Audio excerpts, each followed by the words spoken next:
Warlord Cathavar had conquered 47 star systems. His Crimson Fleet had reduced entire civilizations to ash, and his name struck terror across 3 galactic arms. The Zephyrian Empire had fallen in 6 rotations. The crystalline Vectani had surrendered after witnessing the obliteration of their moon cities. Even the ancient Threxians, with their 1,000-year military tradition, had offered tribute rather than face his armadas. But the humans?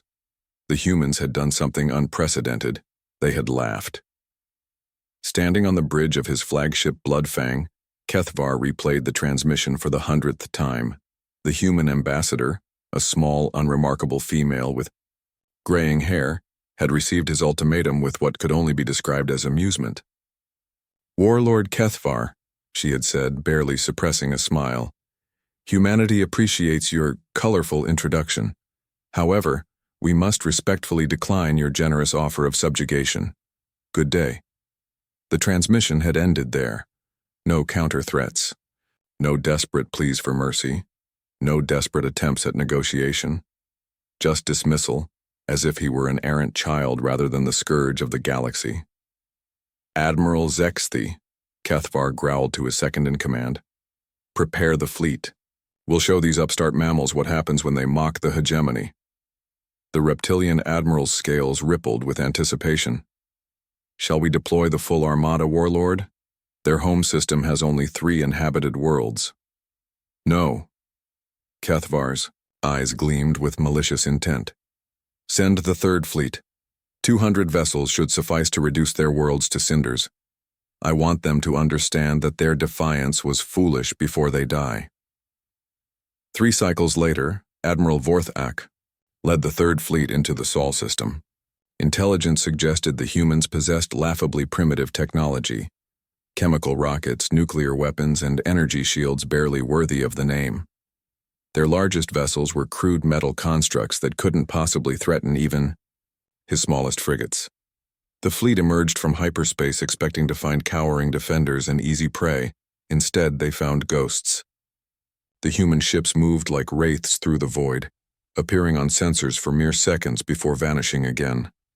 When Vorthak's vessels fired, they struck empty space. When they maneuvered to intercept, the humans were already gone, striking from entirely different vectors. "How are they doing this?" Vorthak demanded as another of his destroyers erupted in flames. "Their technology is inferior." His sensor officer's tentacles trembled as he worked his console. "Sir, their ships appear to be folding space around themselves. The energy signatures are unlike anything in our databases." "Impossible. No species has mastered dimensional manipulation without centuries of study." The transmission cut. Off his Bloodfang's sister ship, the Void Ripper, simply ceased to exist. One moment it was there, the next it was gone. Not destroyed, not vaporized, but literally absent from reality itself. That was when the human fleet decloaked.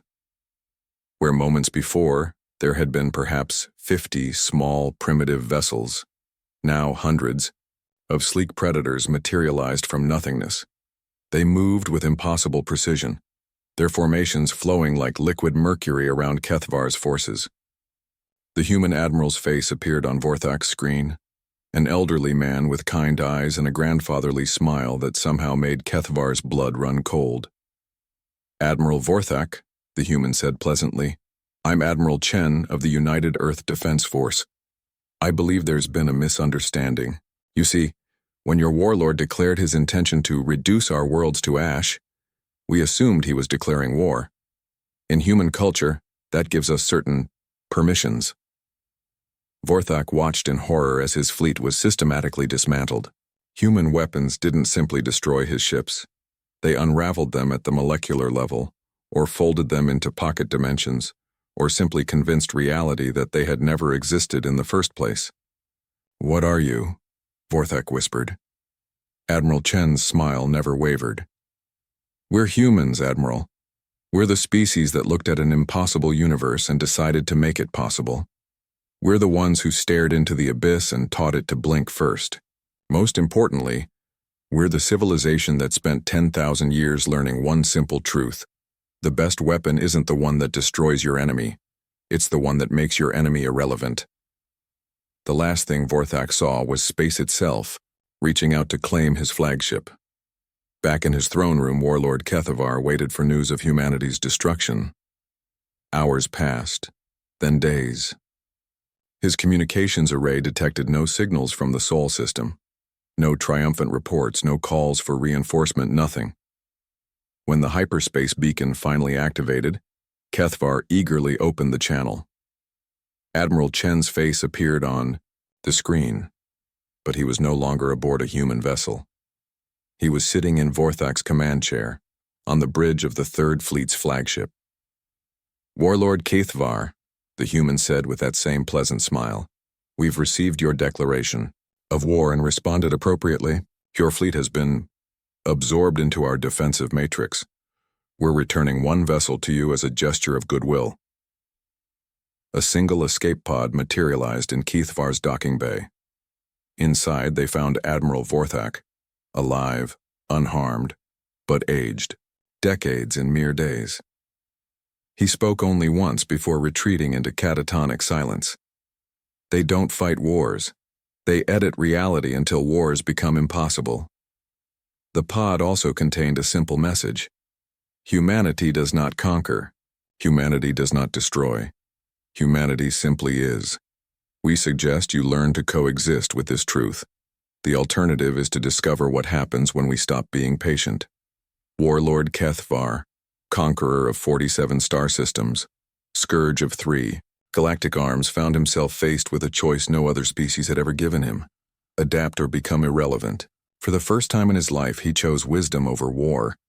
The human fleet never returned from the Sol system, but then again, it never needed to. Across the galaxy, conflict simply stopped. Pirates found their weapons refusing to function. War fleets discovered their targeting systems couldn't lock onto peaceful vessels. Tyrants learned that oppression was no longer physically possible in a universe where humans had decided it shouldn't be. Humanity had not conquered the galaxy. They had simply convinced it to be better.